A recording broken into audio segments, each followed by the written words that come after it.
नमस्कार दोस्तों, हमारे चैनल में आप सभी का स्वागत है और मैं हूं आपके साथ शिवानी शर्मा। आज हम देख रहे हैं वीकली करंट अफेयर्स जो कि होगा 1 से 7 मई 2023 का। और इसमें हम देखेंगे इम्पॉर्टेंट पर्सन एंड इवेंट्स, यानी कि जो पिछला हफ्ता बीता है 1 से 7 मई का ये पूरा जो सप्ताह गया है उसमें जो भी करंट अफेयर्स में जो इम्पॉर्टेंट पर्सन होंगे या जो इम्पॉर्टेंट इवेंट्स हुए होंगे जो राष्ट्रीय महत्व के होंगे उसके बारे में हम स्टडी करेंगे। तो ठीक है, चलिए वीडियो शुरू करते हैं।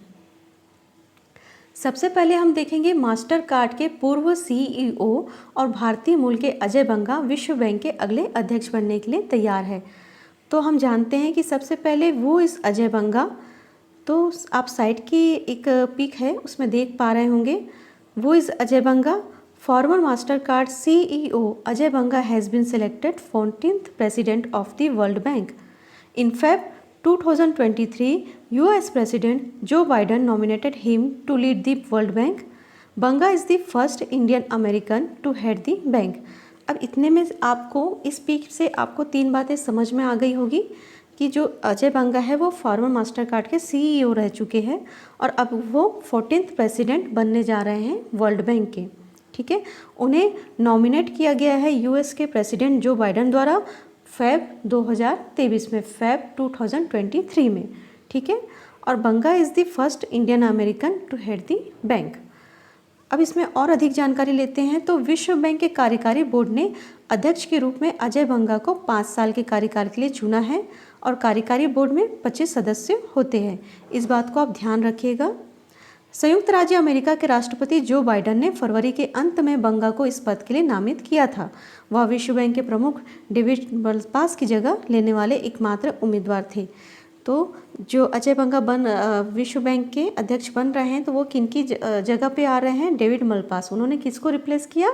डेविड मलपास को। ठीक है, आगे देखते हैं।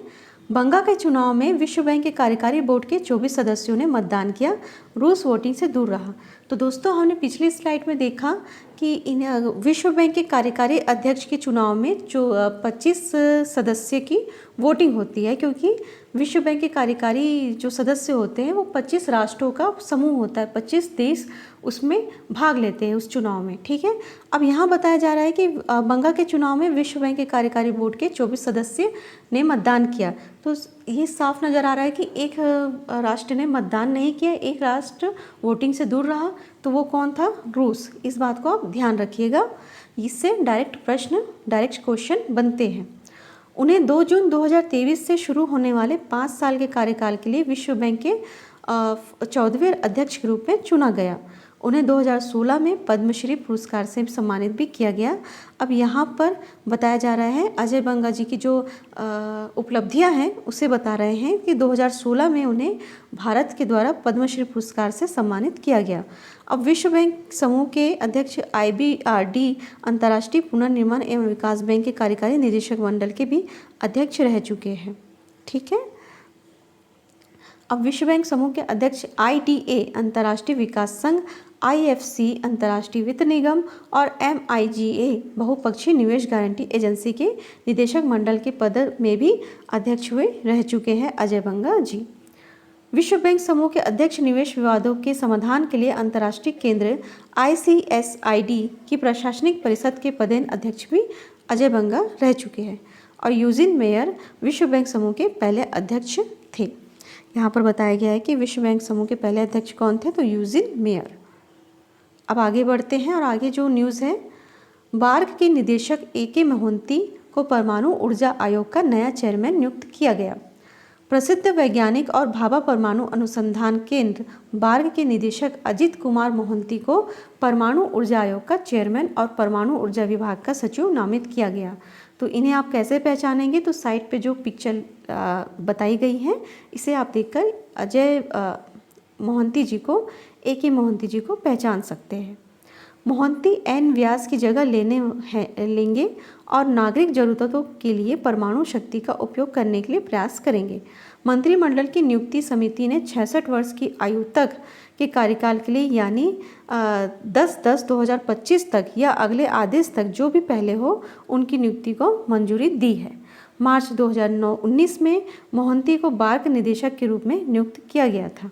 ठीक है, अब जरी सी जानकारी हम परमाणु ऊर्जा आयोग के बारे में लेते हैं। तो परमाणु ऊर्जा आयोग, इसका गठन 10 अगस्त 1948 को हुआ था। यह परमाणु ऊर्जा विभाग DAE की शासी निकाय है। यह परमाणु विज्ञान में अनुसंधान करने के लिए जिम्मेदार है।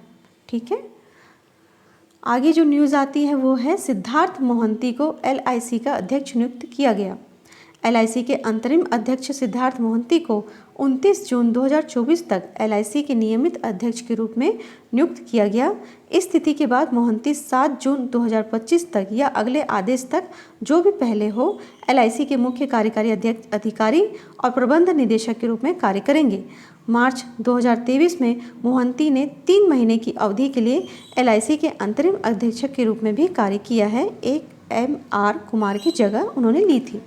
मई 2022 में LIC के आरंभिक सार्वजनिक पेशकश में केंद्र ने 20,560 करोड़ रुपए जुटाए। यह देश में अब तक का सबसे बड़ा IPO था। ठीक है, अब जीवन बीमा निगम LIC, इसके बारे में यहाँ बताया गया है। तो इसका गठन जो है सितंबर 1956 में हुआ था। इसका मुख्यालय मुंबई में है। इसका नारा है योगक्षेमम वहाव्यम, आपका कल्याण हमारी जिम्मेदारी है, जिसका अर्थ होता है। ठीक है, आगे की न्यूज़ देखते हैं। तो पोलाव रापू मल्लिकार्जुन प्रसाद कोल इंडिया CIL के अगले अध्यक्ष और प्रबंध निदेशक होंगे। इसे शॉर्ट में इनका नाम बताया जाता है PM प्रसाद। तो सार्वजनिक उद्यम चयन बोर्ड PSEB ने कोल इंडिया CIL के अगले अध्यक्ष और प्रबंध निदेशक के रूप में PM प्रसाद के नाम की सिफारिश की। वह वर्तमान में रांची स्थित CIL शाखा सेंट्रल कोल्ड फील्ड्स लिमिटेड के अध्यक्ष सह प्रबंध निदेशक के रूप में कार्यरत है। वह इस पद के लिए साक्षात्कार किए गए 7 अधिकारियों में से एक थे। वह सितंबर 2020 में सेंट्रल कोल्ड फील्ड लिमिटेड के CMD के रूप में शामिल हुए।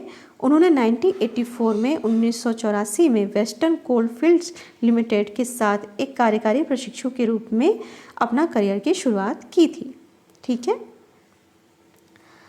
अब उनके बारे में आगे बताया जा रहा है कि उन्हें अगस्त 2019 में भारत कोकिंग कोल लिमिटेड का CMD नियुक्त किया गया था। कोयला मंत्रालय ने 2023 से 24 में 1012 मीट्रिक टन उत्पादन का महत्वाकांक्षी लक्ष्य रखा है। ठीक है, तो यहाँ पर कोयला मंत्रालय ने 2023 से 24 जो ईयर है उसमें जो है 1012 मीट्रिक टन उत्पादन का महत्वाकांक्षी लक्ष्य रखा है। इसे आप ध्यान रखिएगा। अब जानकारी लेते हैं कोल इंडिया लिमिटेड के बारे में। CIL कोल इंडिया लिमिटेड भारत सरकार के स्वामित्व वाली एक कोयला खनन और रिफाइनरी कंपनी है। यह दुनिया का सबसे बड़ा कोयला उत्पादक है। यह एक महारत्न सार्वजनिक क्षेत्र का उपक्रम है। इसका मुख्यालय कोलकाता, पश्चिम बंगाल में स्थित है। ठीक है, अगली न्यूज़ जो आती है वो है collective spirit concrete action, Prasar Bharati के पूर्व CEO की पुस्तक से। ठीक है, तो क्या है पूरी जानकारी। मन की बात की 100वीं कड़ी में प्रसार भारती 2017 से 2022 के पूर्व CEO शशि शेखर वेम्पति द्वारा लिखित कलेक्टिव स्पिरिट कंक्रीट एक्शन नामक पुस्तक का विमोचन किया गया। यह पुस्तक 26 अप्रैल को राष्ट्रीय राजधानी में आयोजित मन की बात के 100वें एपिसोड पूरे होने पर एक दिवसीय राष्ट्रीय सम्मेलन के दौरान जारी की गई थी। लेखक के अनुसार मन की बात रेडियो की शक्ति और एक राष्ट्र के नेता की दूरदर्शिता का मेल है। 15 अध्यायों के दौरान पुस्तक विशेष जमीनी परिवर्तन करने वालों और प्रतिष्ठित व्यक्तित्वों के अंतर्दृष्टि और दृष्टिकोण को भी प्रदान करती है। अब मन की बात में बताया गया है कि रेडियो कार्यक्रम 3 अक्टूबर 2014 को विजयदशमी के अवसर पर शुरू किया गया था और 22 भारतीय भाषाओं, 29 बोलियों और 11 अंतर्राष्ट्रीय भाषाओं में कई प्लेटफॉर्म के माध्यम से प्रसारित किया जाता है। तो यह थी मन की बात के विषय में जानकारी। तो इसमें आप ध्यान रखिएगा कि मन की बात कब शुरू हुई रेडियो में। तो रेडियो में ये 3 अक्टूबर 2024, और उस दिन क्या था, विजयदशमी था। ठीक है, और ये 22 भारतीय भाषाओं, 29 बोलियों और 11 अंतर्राष्ट्रीय भाषाओं में कई प्लेटफॉर्म के माध्यम से प्रसारित की जाती है। अगला जो न्यूज़ है वो है अमिताभ कांत की पुस्तक made in India 75 years of business and enterprise. तो एक और पुस्तक आई है, चलिए इसके बारे में जानकारी लेते हैं। Made in India 75 years of business and enterprise पुस्तक अमिताभ कांत द्वारा लिखी गई है और रूपा पब्लिकेशन इंडिया द्वारा प्रकाशित की गई है। यह पुस्तक स्वतंत्रता के 75 वर्षों के बाद यूनाइटेड किंगडम को पीछे छोड़ते हुए भारत की दुनिया की पाँचवीं सबसे बड़ी अर्थव्यवस्था बनने के साथ मेल खाती है। पुस्तक के माध्यम से अमिताभ कांत का उद्देश्य भारतीय व्यवसायों और उद्यमों की सफलता और वे भविष्य में कैसे आगे बढ़ सकते हैं इस बारे में अंतर्दृष्टि प्रदान करता है। अमिताभ कांत, अब बताया जा रहा है अमिताभ कांत के बारे में। तो अमिताभ कांत सेवानिवृत्त भारतीय प्रशासनिक सेवा IAS अधिकारी हैं जिन्होंने 2016 से 2022 तक national institution for transforming India NITI Aayog के मुख्य कार्यकारी अधिकारी CEO के रूप में कार्य कर चुके हैं। ठीक है, तो अमिताभ कांत कौन है? जो एक भारतीय प्रशासनिक सेवा के अधिकारी है, सेवानिवृत्त रिटायर्ड है, IAS है, रिटायर्ड IAS ऑफिसर है और उन्होंने वे नीति आयोग के मुख्य कार्यकारी अधिकारी CEO भी रह चुके हैं। कब से कब तक? 2016 से 2022 तक। उन्होंने branding India incredible story, incredible India 2.0 जैसी अन्य किताबें भी लिखी हैं और the path ahead transformative ideas for India का संपादन भी किया है।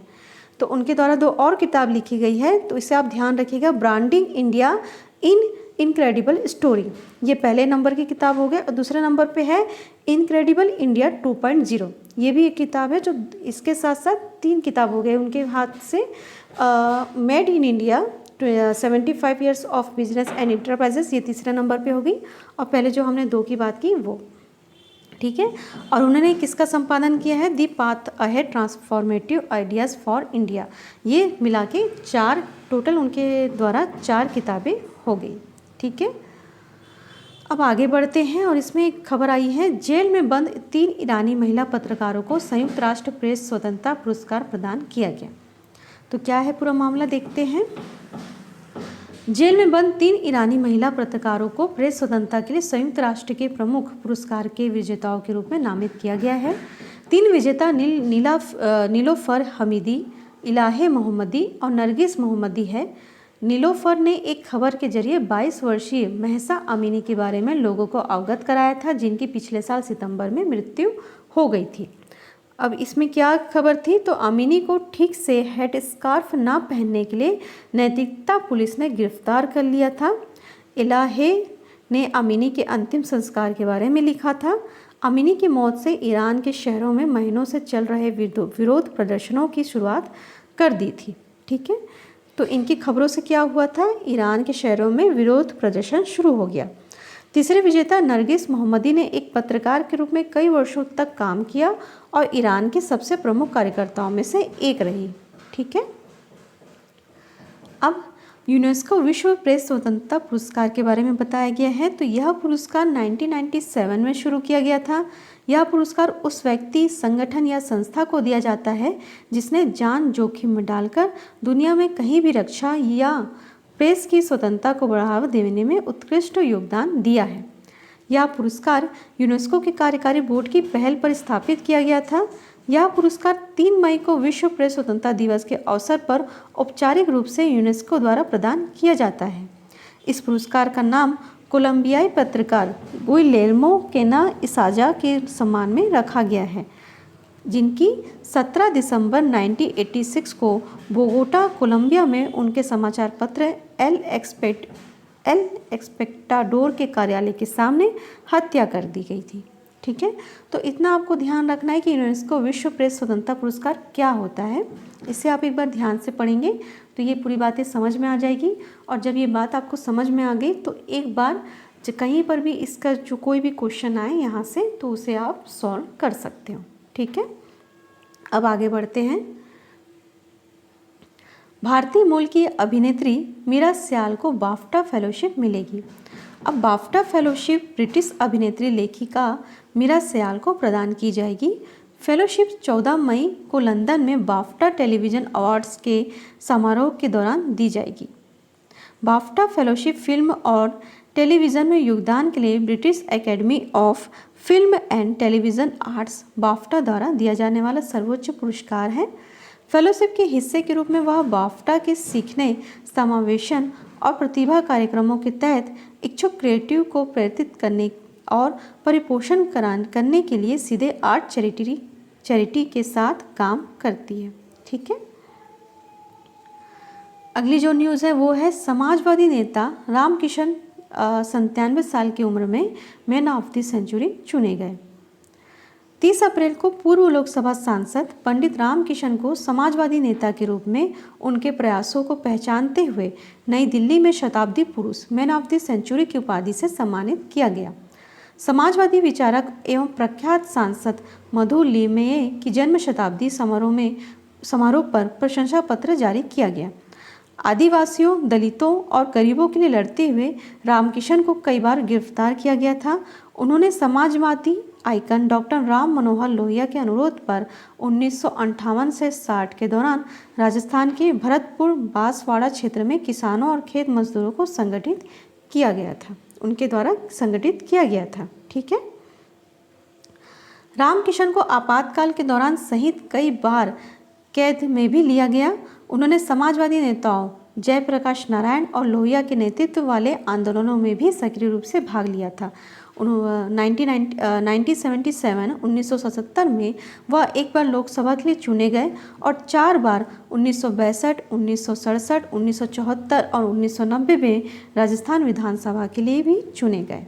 ठीक है, तो ये थी समाजवादी नेता रामकिशन जी के बारे में पूरी जानकारी, जो कि 97 साल के हैं, 97 उनकी एज है और इस एज में उन्हें मैन ऑफ द सेंचुरी चुना गया है।